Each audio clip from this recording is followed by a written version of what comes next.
د افغانستان د کرکټ ملي لوبډلې تکړه کلاسیک لوبغاړی حشمت الله شاهدي د پلار سره کړې واده پوره کړه.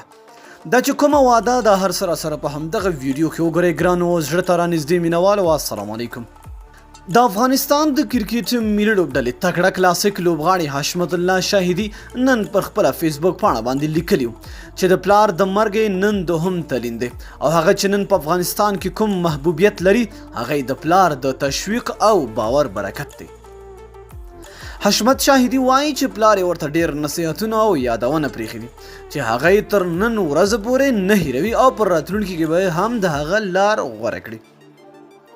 حشمت شاهدي زیاتوي چې پلار پر هغې مهال همیشه یقین او باور درلود او پر هر ډول حالاتو کې تشویق کړی دی څو د افغانستان لپاره یو ویاړ پاتې شي. هغه پر وینا لا یې هم د پلار لار غوره کړې ده. حشمت الله شاهدي وایي لکه څرنګه چې پلار یې ورته خورا ډېر یادونه او نصیحتونه پرېښي د هغې د پوره کولو پر موخه یې لا هم کوښښ روان کړی دی. حشمت الله شاهدي زیاتوي لکه څرنګه چې پلار مې د هېواد مظلومو کسانو لپاره هیڅ راز زیار څخه ستړیا نه ده ګاللې بلکې ورځ تر بلې یې د پیاوړي هوډ سره خپل کار ته ادامه ورکړه نو په همدې ترتیب به زه هم خپل هېواد ته په رښتینې ډول لوبېږم. حشمت شاهدي وایي چې د پلار همیشنی ملاتړ هغه ته مثبته انرژي ورکړې وه خو د هغه له نشتون پرته به هغه د کرکټ په ډګر کې افغانستان ته لا ډېر خدمت وکړي.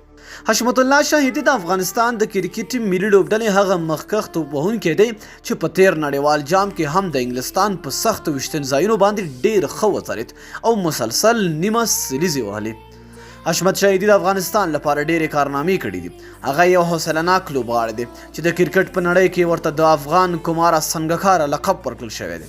حشمت شاهدي په افغانستان او نړۍ کې خورا ډېر مینوال او محبوبیت لري. هغه تل په خپلې ارامې توپوهنې سره د کرکټ ملي لوبډله له سختو حالاتو څخه ژغورلی ده.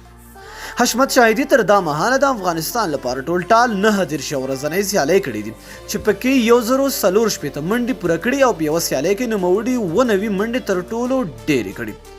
نو دوستانو تاسو هغه پلرونو ته څه ویل غواړئ چې هغوی خپل اولادونه نه تشویق کوي؟ لاندې په کمنټ کې موږ سره خپل نظر شریک کړئ. تر بیا او بلې ویډیو د لوی الله په امان په دعاګانو کې مې یاد ساتئ.